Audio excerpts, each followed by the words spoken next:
Mga bandang alas 5 ng hapon ay pumunta kami ng tito ko rito sa may bukid para mamitas na itong mga talong. Ay lumalaki na yung mga puno, gumaganda ng gumaganda tignan. Talaga naman, viewing pa lang tol, pandipi na. Ay talaga naman, napagkabisa kapag alam mong bagong pitas yung talong na kakainin mo. Talaga namang literal na sariwang sariwa talaga tol. At sa mga utol ko naman dyan na taga Pangasinan lang din, nandito lang ako sa San Carlos mga tol. Baka gusto mong umorder ng talong tol, halina't i-chat na ako para mapag-usapan na kung magkano ang presyo, para may double okay ka dyan sa tito ko. At para wala kang bitin, may big like ka pa dyan sa tito ko. Halos padilim na rin kasi dito mga utol, kaya naman iuwi na rin nila ang kanilang mga kambing. Ay talaga naman double okay ka dyan. Sino ba naman kasi hindi mo papadouble okay dyan tol kung malapit ng mga anak tong alaga mo? Ay kawawang kambing, nakalunok ng pakwan. At eto naman yung isang alagang baka ng tito ko na nag-big like kanina. At etong maliit naman, eto yung alaga ni nanay tsaka ni tatay. Habang yung tita ko nga napakaganda, kauuwi nga lang galing work. Namitas na nga rin dito yung audits ko ng ampalaya, gawat nag-crave daw siya. Sana all talaga sa cravings, mapait. Mga 5 piraso nga lang yung kinuha tol, gawat 5 piraso lang din yung bunga. Pagkatapos ay pinaglalagay na rin ng tito ko tong mga talong sa galit na apoy. Ay alam nyo na siguro tol, bakit iniihaw yan at anong gagawin namin. Ay napagaganda talagang pagmasdan tong kawayan kapag mga ganitong oras na. Iba talaga kapag kabuhay probinsya ka tol, basta meron ka talagang itinanim, ay meron ka talagang makakain. Sabay-sabay na nga rin pinag-aawon ni Otis to mga inihaw na talong tol. Inilagay na rin sa lamesa tol para mabalatan na ng mga utol natin dyan. Tsaka i-comment mo naman sa baba tol kung isa ka rin sa kumakain ng inihaw na ampalaya. Habang si Badong naman dito ay inuumpisa na nga pagbabalatan tong inihaw na talong tol. Ay talaga naman, alam na alam mo na yan tol, lalo't lalo na may itlog pa oh. Ay talaga si paring kay mambisa mo. Si 50 lang kasi yung budget namin mga utol at marami pa kami ritong kakain, kaya naman ang naisip na lang namin paraan ay mamitas ng mga talong doon at bumili na lang ng itlog tol ng mga 3 piraso. At yung sukli naman sa 50 ay mantika na syempre. O di ba? Basta madiskarte ka, may tortang talong ka na, nakatagos ka pa sa hapunan. Kaya naman pinagdidiinan na rin ni Otis tong mga talong tol nang maisali na rito sa itlog at maisalang na. Gawat yung mga dabarkads natin dito tol ay talagang gutom na. Ay hindi na pinatagal ni Otis yan tol, nagsalang na kagad para mas mabilis matapos tol. Ay hindi lang isa-isa tol, 5-5 kagad. Ay ganun lang ang paraan tol kung gusto mo makatipid sa itlog. Isabay-sabay mo na, punuin mo na kagad yung kawali mo. Ako lang ba yung mabilis magutom tol kapag ka nakakaamoy ng nilulutong tortang talong? Ay talaga naman. Tapos i-imagine mo pa kung anong sausawan, kung ketchup ba o toyo kalamansi na maraming sili. Ay talaga ka. Pagkatapos ay napanood mo to ay umaga pa.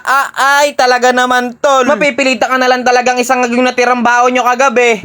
Yummy, yummy! Mabisa! Ay talagang mabisa yan tol. Pagkatapos ay budol fight pa ang ganap nyo. Ay talaga wasak na naman ang gabi. Kaya naman kapag ka napanood mo to tol, ay magbudol fight na rin kayo dyan tol. Alam ko gusto mo rin to yung mga gantong ganapan para hindi ka magugas ng plato pagkatapos nyo. Ay sausawan pa lang tol. Alam mo nang makakaubos ka kagad ng kanin, mga kalahati kagad dito tol. At ito naman yung ampalaya ng tito ko tol. Oh. Ay talaga naman. Alam mo yan. Yummy, yummy!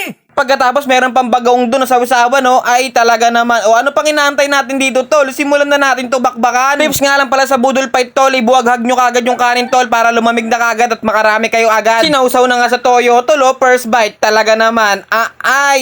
Thank you Lord, ang sarap. Sinausaw na nga ulit, pagkatapos inilagay na sa kanin, tinabunan para masarap na masarap talaga. Itsura pa lang, alam mo na kung anong lasa, kaya pagkasubo ay talaga na mapapa-Spiderman ka na lang talaga at saka okay. Eto pa nga tol, ay talaga naman tol, ang bisa niya, nagugutom tuloy ulit ako. Kaya naman double okay sa tito ko, ay tinaas na nga rin yung ampalaya niya tol, talaga no, kaya naman pagkasubo.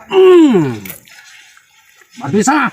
Ay talaga naman legit na mabisa tol. Samahan naman natin ng kamatis tol para mabisang mabisa talaga ang pudripa. Pagkasubo ay ang pogi oh. Next naman oh, last bite na nga natin to tol at busog na. Kaya ano pang inaantay mo, magbudol fight na rin kayo tol. Kaya paano, paalam.